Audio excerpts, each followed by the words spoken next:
Oke, tadi ya. Jadi yang diingat-ingat adalah pokoknya definisinya aja.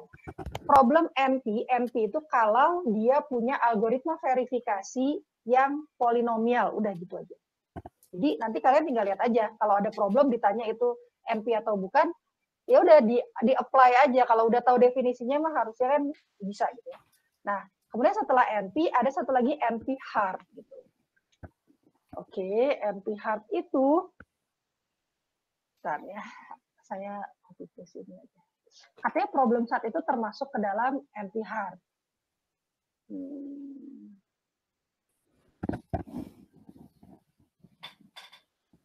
Udah mah NP itu susah gitu ya, tambah lagi ada yang hard. Oke.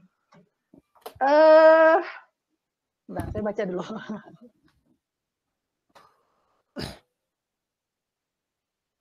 NP mempunyai besar ekspresi, apa tuh besar ekspresi? Setiap oh ini ininya ya. Kalau OSAT ini ya. Oke, ini spesial SAT ya. Bentar, mana yang paling penting?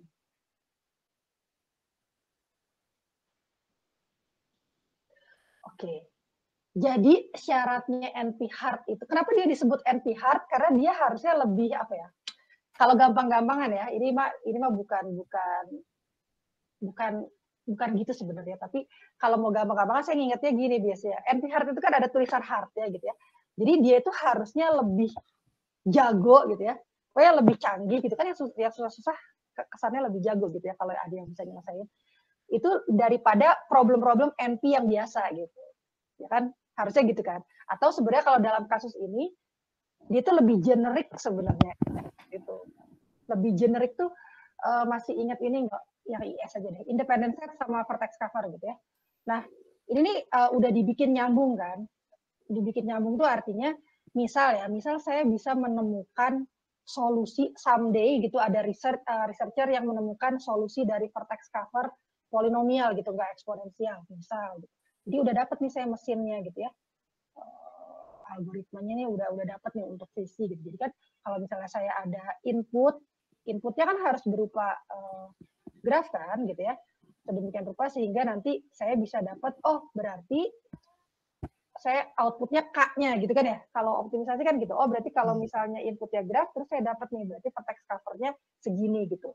Nah si input grafnya ini, nah ini harus disesuaikan dengan ya pokoknya harus bisa jalan di mesinnya vertex cover gitu kan ya. Nggak bisa ngasal kan. Nah kemudian kan katanya IS ini bisa ditransform jadi visual jadi visi gitu ya, jadi vertex cover. Berarti kalau saya punya inputnya IS gitu ya, ini input visi lah gitu ya. Saya punya input IS, itu saya bisa transform gitu ya. Reduksi nanti istilahnya, transform menjadi ini gitu. Menjadi input vertex cover sedemikian rupa sehingga nanti saya bisa dapat hasilnya juga gitu. Jadi saya numpang gitu loh. Jadi kalau misalnya si input IS itu saya bisa saya punya satu mekanisme tertentu untuk mentransfer dari input IS ke input visi gitu ya. Maka saya jadi di mana ini harus relevan gitu ya. Maksudnya nanti ininya bisa diterjemahkan ke IS-nya gitu ya. Nanti saya bisa numpang gitu loh solusinya ke sini gitu. Nanti kan saya jadi dapat hasilnya juga gitu loh. Jadi kayak nebeng gitu. Nah, si transformnya ini yang harus polinomial juga gitu loh. Ya. Karena kan ini ceritanya udah dapat yang polinomial gitu. Makanya nanti polinomial ditambah polinomial jadinya hasilnya polinomial gitu. Padahal kalau misalnya saya pakai mesin IS gitu ya. Nah, ini kan belum ketemu gitu. Jadi ceritanya dia masih eksponensial gitu.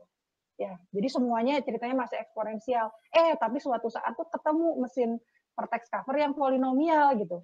Nah, berarti saya sebenarnya kan kalau saya udah punya algoritma buat transformasi dari input IS ke input visi, kita bisa numpang tuh ke mesinnya VCP karena dia lebih murah gitu daripada kita pakai mesin sendiri yang eksponensial. Kira-kira seperti itu. Nah, itu istilahnya adalah bahwa ini itu direduksi ke VCV gitu ya. Jadi IS itu direduksi ke VCP. Artinya apa? VCP ini jadinya lebih mesin yang lebih generik kan? Iya nggak? Lebih generik karena dia tidak hanya bisa menyelesaikan masalah dirinya sendiri, tapi juga dia bisa dipakai oleh problem-problem yang lain gitu, yang bisa inputnya ditransformasi ke dia gitu yang menyesuaikan. Nah, jadi kalau ada MP sama MP hard, posisinya ini semua yang MP itu harusnya bisa direduksi atau bisa ditransform ke bentuk MP hard gitu. Gitu ya. Jadi gini, kalau misalnya ada problem gitu ya. Ada satu problem apa ya? Problem A gitu misalnya, problem A. Nah, kemudian ada problem NP kan banyak ya, problem NP1, problem NP2, problem NP sampai NPN gitu ya. Ini masing-masing ini semuanya itu tuh dia bisa ditransform ke problem A ini gitu. Jadi ini ada mesin transformnya, inputnya tuh bisa jadi ini. Maka ini tuh, nah yang ini kan problem NP ya, ini tuh disebutnya NP hard gitu kira-kira. Jadi kalau semua problem NP di dunia ini, saya nggak tahu sih ya dulunya gimana, pokoknya semua problem NP itu bisa ditransform ke problem A gitu. Maka si problem A tuh kita sebut sebagai NP hard karena dia berarti generik banget gitu ya. Jadi kalau sampai nih si problem yang A ini bisa ketemu mesinnya yang polinomial, kalian bayangkan itu berarti nanti semua ini bisa jadi polinomial gitu. Padahal kan NP itu kan eksponensial semua gitu. Jadi ini sakti banget nih si NP hard ini gitu. Gitu. Pokoknya intinya gitu. Jangan tanya ke saya, terus gimana caranya ya membuktikan semua NP ini jadi. Nah itu saya nggak tahu gitu karena di kuliah AA itu given NP hard ya. Maksudnya given tuh kayak tadi SAT itu adalah masuk ke dalam problem NP hard. Gitu. Tapi kan tidak pernah ditunjukkan kok bisa ya si SAT itu jadi masuk kategori NP hard gitu. Kapan gitu membuktikan bahwa si NP1, NP2, NP3 problem NP sampai NPN itu bisa ditransformasikan ke bisa direduksi istilahnya ke SAT gitu. Oke. Nah, sampai situ dulu berarti ya problem A ini kita sebut sebagai NP hard. Nah, kemudian saya punya problem X gitu. Saya punya problem X gitu. Problem baru lagi nih ya, problem X. Nah, kemudian saya pengen tahu nih problem X ini NP hard atau bukan gitu. Kan caranya jadi ada dua sekarang.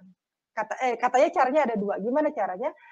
Maka supaya saya tahu bahwa problem X itu adalah NP hard, pertama, saya harus bisa membuktikan bahwa semua problem NP ini bisa direduksi ke problem X, kan gitu kan ya, sama seperti si problem A.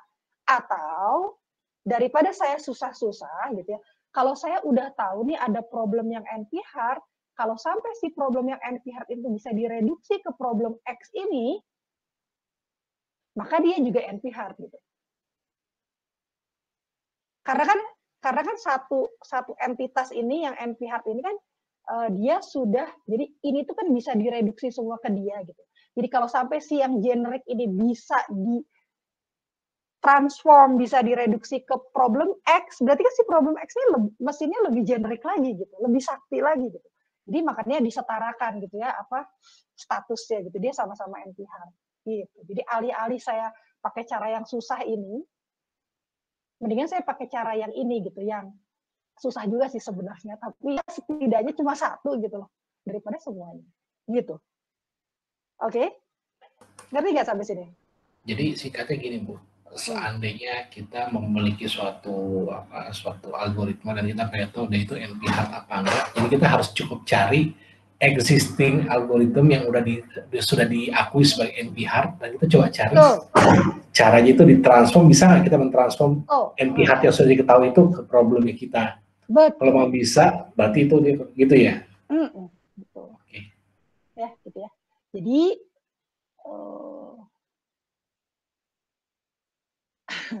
jadi Trisat NP hard.